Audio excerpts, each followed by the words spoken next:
Is my mic on? Okay, there it is. Last week we talked about a really great day of worship that Alice and I had 2 weeks ago in Greece, and how memorable that was to be with Christians and worshiping all day. But we don't always have great days, and we can learn from the good days and we can learn from the bad days. No, I'm not saying today's going to be a bad day, but Christ had one day, and I know many times you have an expectation of what the sermon on Easter Sunday is going to be about, but Christ had a really bad day one day. On the Thursday before his crucifixion, he had a really bad day. And I think there's a great lesson in that day for us, because sometimes we have really bad days. I mean, we have days where somebody's sick, somebody dies, our marriage isn't doing what it should, our work isn't going the way it should. There's just so many things that happen to us, things that are important to us, that just messes up pretty bad. And we need to look today towards the example of Jesus and how he handled his really, really bad day that he had. His resurrection saved us, but that didn't make the day he had before that any easier to bear. Josh talked this morning about the Battle of Jericho, and I had that song just going over and over in my head, Joshua Fit, the Battle of Jericho. But anyway, as he was talking about that, there were so many steps in there that the people of Israel had to do for God to win that battle for them. Not saying God couldn't have won it anyway. He could have. But he gave them things to do to win that battle. And there's things that we have to do in our life to win the battle. And Jesus says, I have to do this to win this battle, but I don't want to do it. And that was his crucifixion. So the examples today we're going to learn from him are about how to live day to day when life just honestly stinks, when life is hard. So we're going to start with our reading, and we'll move forward from there.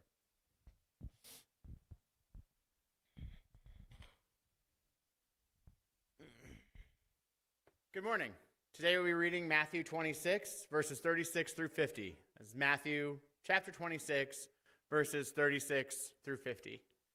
Then Jesus came with them to a place called Gethsemane and told his disciples, "Sit here while I go over there and pray." And he took Peter and the two sons of Zebedee with him and began to be grieved and distressed. Then he said to them, "My soul is deeply grieved to the point of death. Remain here and keep watch with me." And he went a little beyond them and fell on his face and prayed, saying, "My Father, if it is possible, let this cup pass from me. Yet not as I, but as you will." And he came to the disciples and found them sleeping. And he said to Peter, "So you men could not keep watch with me for 1 hour. Keep watching and praying so that you do not come into temptation. The spirit is willing, but the flesh is weak." He went away a second time and prayed, saying, "My Father, if this cup cannot pass away unless I drink from it, your will be done." Again he came and found them sleeping, for their eyes were heavy. And he left them again and went away and prayed a third time, saying the same thing once more. Then he came to the disciples and said to them, "Are you still sleeping and resting? Behold, the hour is at hand, and the Son of Man is into the hands of sinners. Get up, let's go. Behold, and the one who is betraying me is near." And while he was still speaking, behold, Judas, one of the 12, came accompanied by a large crowd with swords and clubs, who came from the chief priests and the elders of his people. Now he who was betraying him gave him a sign previously, saying, "Whomever I kiss, he is the one. Arrest him." And immediately Judas went up to Jesus and said, "Greetings, Rabbi," and kissed him. But Jesus said to him, "Friend, do what you have come for." Then they came and laid hands on Jesus and arrested him. Thank you, Robert. So the very first thing we see here is that as a prelude to problems in your life, pray first. How many of us try to solve our issue and pray second? I do. I mean, we all do. That's just the automatic. I think especially for us men. Women are much better at the praying than we are. Very often, because it's just the way God made us, we men want to fix it and then go back and thank God for the fix. When we should say, God, I'm going to fix this. I need your help where I can't do it. You know, Jesus went to a place called Gethsemane and told the disciples, sit here, over there, while I go over there and I pray. One of the first things we can do is ask other people to pray with us. And this congregation is good at that. I get a lot of calls saying, this is going on in my life, Jeff, and I'd really like you or I'd really like the congregation to pray. And we use our prayer tree. We've had this prayer tree for the 20 years I've been here. And my whole life growing up, we had one in Franklin when I grew up. And almost daily, because it was a big congregation, there were prayer requests on that. And it's so important that when you hear that, to take a moment and pray for that person so that we don't forget. Jesus asked his disciples, sit there and pray with me. It's important. Your prayer has power. 1 Thessalonians 5:25, Paul said, brethren, pray with us. Paul knew what he was going to go through. Paul knew what life was going to look like. Pray with us. Give me strength. I'm going to be traveling. Pray with me. I'm sick. Pray with me. I'm facing a doctor's appointment, and I'm not sure what the outcome is going to be. Pray with me. The fact that we know that others are praying gives us so much more courage and strength to face what we're going through. And when we fail someone in that small thing, which is a very big thing to God, but to us it's a small moment of our time, can we be trusted to do anything else for our brothers and sisters if we can't take time to pray? I mean, really? Can we? So also, not just ask others to pray with you, but pray for what it is you need to receive from God. Be specific. You know, in Mark 6:46, Jesus said goodbye to his apostles for a time, and he went to the mountains to pray.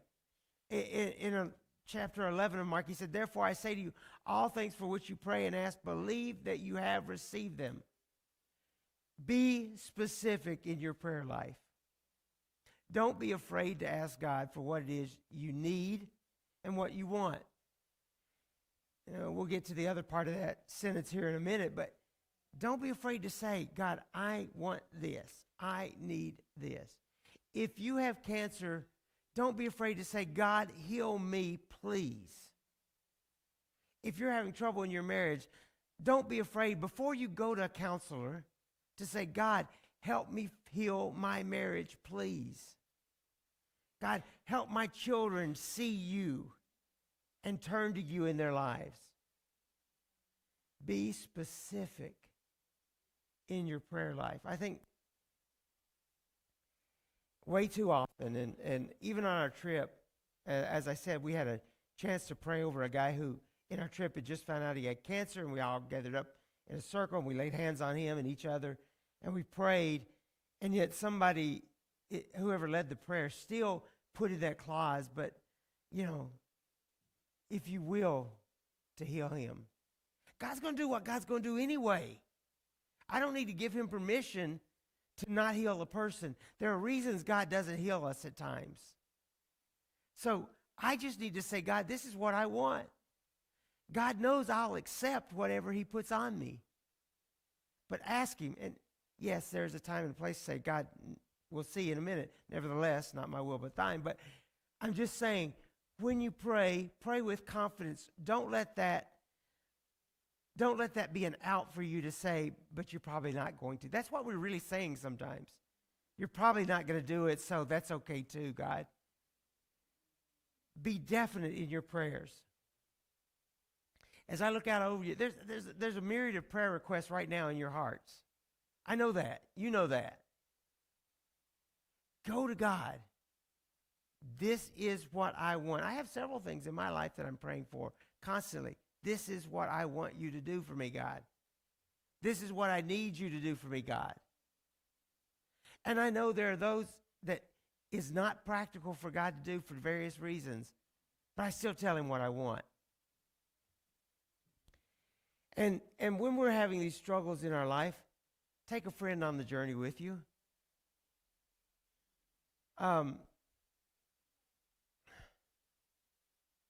There was a movement a number of years ago in parts of the Churches of Christ in which they were pushing really hard for prayer partners. And the concept of that was very good. I'm not saying anything against that concept.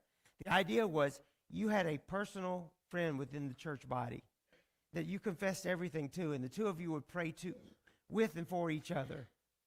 And you confessed to that person so that they knew specifically what to pray for. Very often we just say, pray for me, I got something going on. And that's fine, God knows. But there is more power in the prayer when you say, Jeff, I've got this temptation in my life. Will you pray with me about this? Or I say, Gary, I got this temptation in my life. Will you pray for me for this specific thing? I'm not saying you have to do it. But why would God tell us to do it so many times if it didn't have power? So take a friend. He took Peter, it says, and the two sons of Zebedee, Peter, James, and John, all went with him to this. In Galatians, Paul wrote, bear each other's burdens and thereby fulfill the law of Christ. Have you ever had a big job to do and somebody came and helped you do it? Trying to think. I was telling somebody about this the other day. In Haiti, we were unloading a truckload of cement bags for a project. And all my Haitian brothers, in Haiti, when you walk down the street, it's the most amazing thing. You see women carrying like 100,000 dozen eggs on their head. Just great big piles. And they'll walk, and they don't hold them. They just walk down the street, these piles of eggs on top of their head. It's amazing to me. Or the most fun thing ever is a dish pan, you know, those big round that your grandmother used to wash dishes in, with chickens laying there tied up. It's hilarious. But they were all carrying these bags of cement on their head. And so I did it too. And when I came back, I went to the chiropractor and said, my neck's killing me. He said, what'd you do? And I told him, he said, they've spent their whole life carrying stuff on their head. Their muscles have developed to carry stuff on. Are you an idiot? And I said, well, yeah. That's a given. Everybody knows that about me. Anyway, but the point is, that truck full of cement, here in America, we would have ordered that, and they'd have come with a forklift, or we would have said, take it back, because we're not going to carry that. But there, we had no option but for the men of the church to work together. And among all of us, it was not that big a burden to do. We carried it. We emptied the truck. When you have a problem in your life and you share it, if you share it with one person, it's cut in half. Share it with two people, it's cut in thirds. Bob can do the rest of the math. I've had too much cough syrup. I can't think. But you know what I'm saying? Let that burden be numerically divided and made easier to bear. Because it works. Philippians 2:4. Don't look after your own interests only, but look after the interests of the others, your brothers and sisters. Galatians 5:14. For the whole law is fulfilled in this one word. You shall love your neighbor as yourself. It's a tiny thing, but, well, no, it's a big thing to Allison, but it's a tiny thing in the scheme of things. But I signed a contract with Derek, or going to re-site our house. But before we did it, I asked the neighbor and his wife, what color do you think would look good? And he said, thank you so much for asking. You know, because my mother-in-law used to have a bright yellow house, for anybody that remembers. I wasn't going bright yellow. You know, it was though sharing that burden with the neighbor. He's like, that just helps the neighborhood so much when we all agree on these things. When you have a problem, Romans tells us, we who are strong have an obligation to bear with the failings of someone else.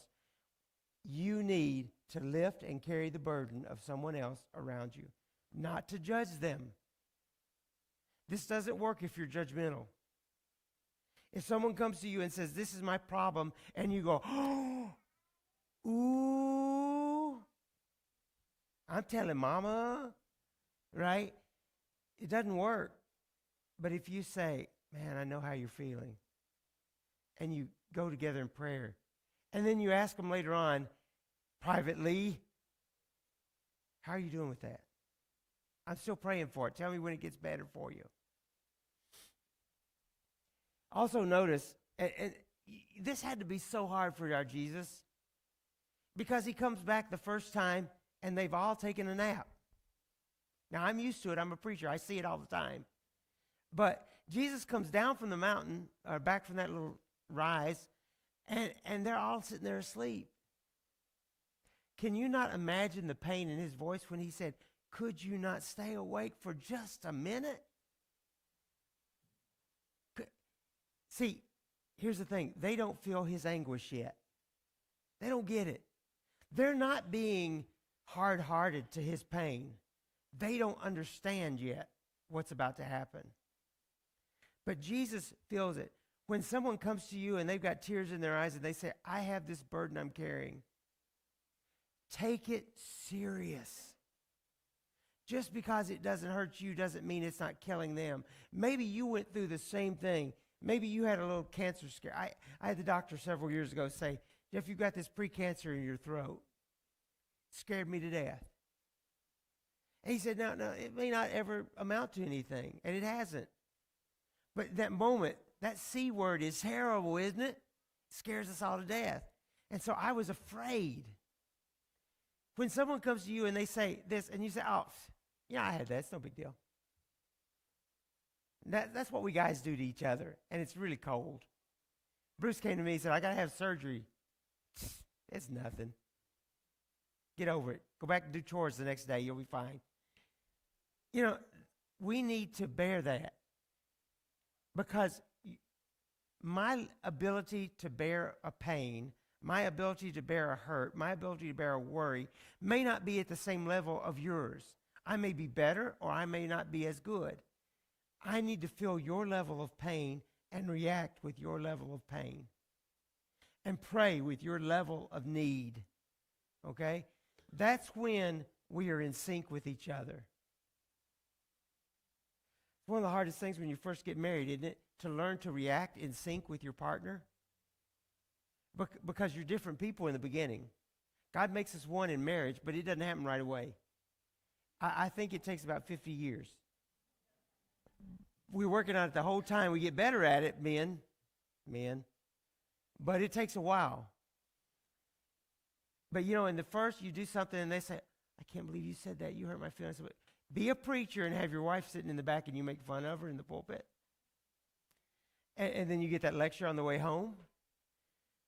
You know, we've got to learn to see it from someone else's aspect or from their viewpoint and pray with them. So in Job 2:13, what is the first thing that his friends did with him? Did they come over there and tell him he was a sinner? No. Did they come over and say, we'll pray with you? No. Job 2:13 says, they sat on the ground with him for 7 days, no one speaking a word with him, because they saw that his pain was great. Sometimes we need to go to the hospital and just sit in a chair by the bed and not say a word. Sometimes we just need to sit and hold hands with somebody. You know, I'm not the most touchy-feely kind of guy in the world. I'm not. But sometimes we just need to sit there and hold somebody's hand. It's because it's not about my comfort, it's about theirs. As I told you years ago, when Brother Jimmy Lacey asked me to shut the door of the hospital room and put lotion on him because his skin was ashy when he was in the hospital. And as he said, I don't want to ask that little white girl to do that, please. So I did. Sometimes we just need to put lotion on somebody because their skin hurts. You know, I'm not too good for that. Do whatever that person needs. In Jewish culture, we call it sitting Shiva. So for 7 days after someone dies, friends come in. Now, sometimes you sit Shiva in total silence. Sometimes you sit Shiva and it's letting that person tell you stories of the lost one so that they can get get back to where they go beyond the pain and go to the good memories. You've heard me say that a million times in funerals. Cry today, but tomorrow laugh at the great memories. That's how we get over it. 2 Corinthians, Paul wrote to the church in Corinth, who was having all kinds of weird troubles. They really were. They were so dysfunctional at times.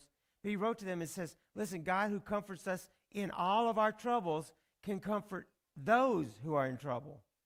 You know, God who understands your problems can understand their problems. So you pray for them because you got the same thing they got.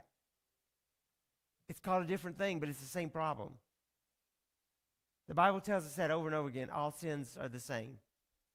There is no sin that happened in Noah's day that doesn't happen today. It's all the same. It's all the same motivation for sin. So what to pray?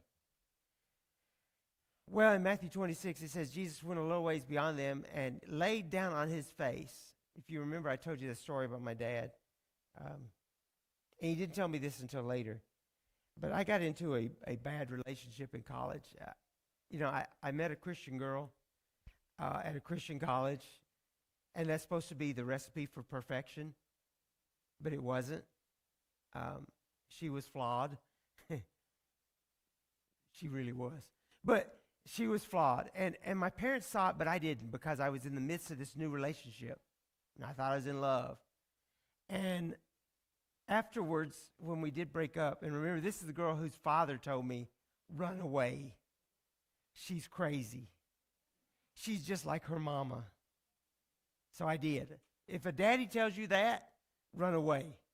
And I did. But my mom told me later, said, your dad spent nights laying in the living room floor, on his face, arms outstretched, begging God to help you see the truth, help you see that this was not right. Hey, it worked because I listened. So Jesus went, and he said, sometimes we need that kind of posture just to really feel deeply what we're feeling. But Jesus said he went away, and he laid on his face, and he prayed, Father, take this away from me. Let this cup pass. Take this burden off my shoulders. He's saying, as a person, as a human, I can't bear this. I can't do this for these people. You may think you are, but I know I'm not worthy of his death. Are you? No, I'm not worthy. He should not have died for me. I'm not worthy of it. And in that moment, the human side of Jesus said, I can't do this for him. He's going to let me down, Lord. But then he turned around and said, but you know what, God?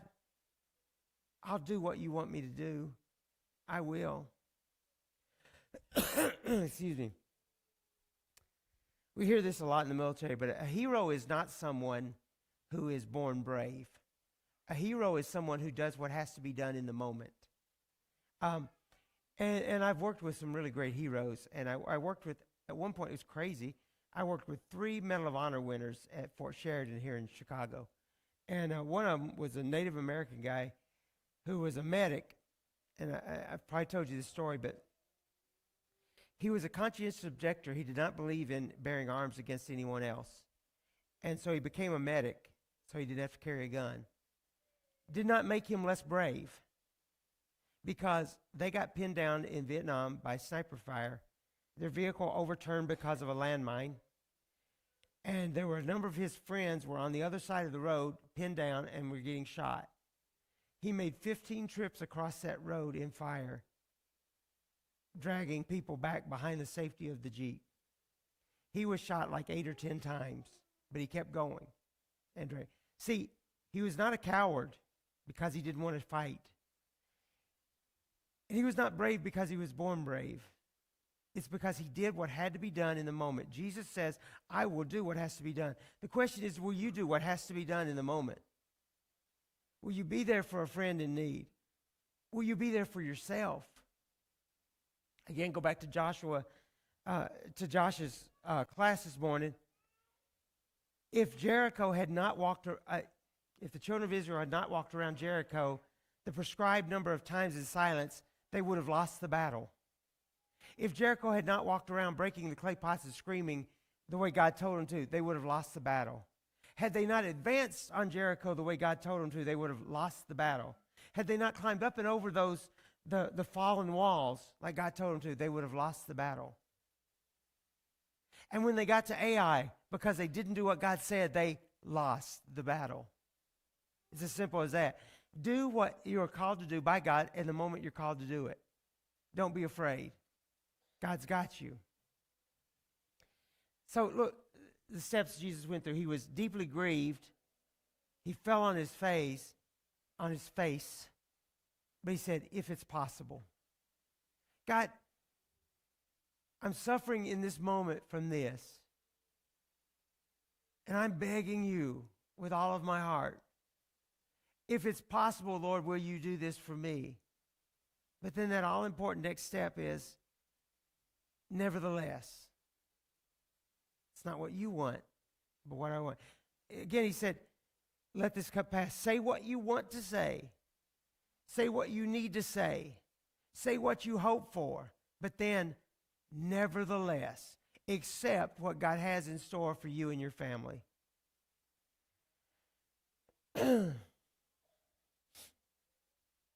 Life is funny. My dad never wanted to be a preacher. Now, my dad's dad was a preacher, and his dad's dad was a preacher. My dad didn't want to be a preacher. But yet all my life, Dad went to churches that needed him and preached and served as an elder. And he didn't preach full-time ever anywhere, but he preached as he was asked to preach. I wanted nothing more than to be a preacher by the time I graduated high school. God didn't want me to be a preacher at that time. And then 20 years later, God called me to be a preacher. See, we don't know what God has in store for our lives in the moment. We think we do. We don't. That's when we sit back and say, God, nevertheless, not my will, but thine be done, because you know better than me what I need to do.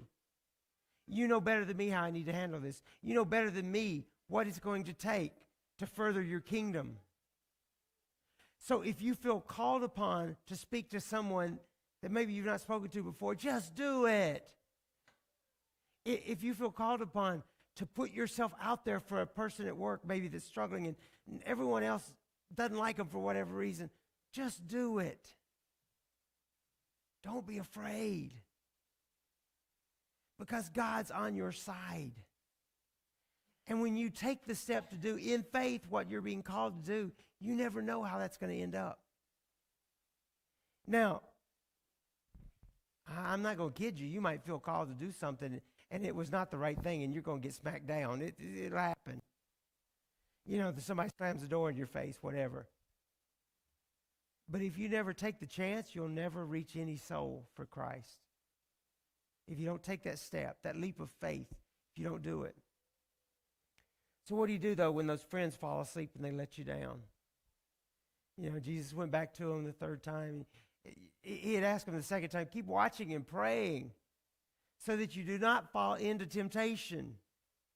You know, don't sit there sleeping. Don't sit there playing cards. Don't sit there chatting away. Pray. Why? I know what's about to come. Pray. You're going to need it. So if someone does let you down, don't judge them. They're human. If I told Josh this morning, he said, I got a prayer request. And I said, write it down. Because by the time I get through with the sermon, I'm going to forget what you just asked me. Bob said I was going to forget anyway because of the cough syrup. And by the way, I forgot to give him the reading today, and I forgot to bring any notes up here. So he's right. But anyway, so if someone lets you down, don't judge them. We all do that. We all forget in the moment. First, remind them of your need. Gently just say, hey, I know I asked you before, but can I ask you again? Would you pray about this with me, for me? Secondly, accept that they're human. And as humans, we mess up, right? We do. Forgive them and ask them the third time like Jesus did. You know? Ask them the third time. Matthew 26:45, he said, he came to the disciples and he said to them, are you still sleeping and resting? Behold, the time has come. Even if after that third time they've forgotten, just say, well, I need you with me now. You know, don't say you let me down, but you still got a chance to redeem yourself. Just say, I still need you beside me now. Can you help me with this? Jesus was about to be put in the hands of sinners to judge him, people who had no right to judge him. And his best friends had just let him down, but he still said, walk this walk with me. And in the face of danger, get up and go. You never win a battle by running backwards, by running away. You've got to go forward. Have you ever seen a basketball team or a football team win a game totally defensively? Can't be done. There's got to be some offense there. And in the Christian life, there has to be some offense too. Jesus says, get up, let's go. Behold, the one who's about to betray me is at hand. In 2 Corinthians 12, 9 and 10, Paul wrote, my grace is sufficient to you, my power is perfected in weakness. Most gladly, therefore, I will rather boast about my weakness so that the power of Christ may dwell in me. Therefore, I delight in my weaknesses, in insults, in distress, in persecution, in difficulties, in behalf of Christ. For when I am weak, I become strong. When I am weak, that's when I become strong. So just get up and go when you think you can't. I got to tell you quite honestly, about Thursday I was saying, man, I ought to call somebody. I got to call Derek and tell him he's got to preach. I'll call Josh. Because I was sick on Thursday. And yesterday I was still pretty sick on Friday and Saturday. But then I kept telling myself, just get up and go. Just do it. One of my favorite all-time preachers, Brother Jim Bill McIntyre, close family friend, mentor, I hate to say it, but an idol to me. He really was. He was an idol. Even up at 90, had to be helped up to the pulpit.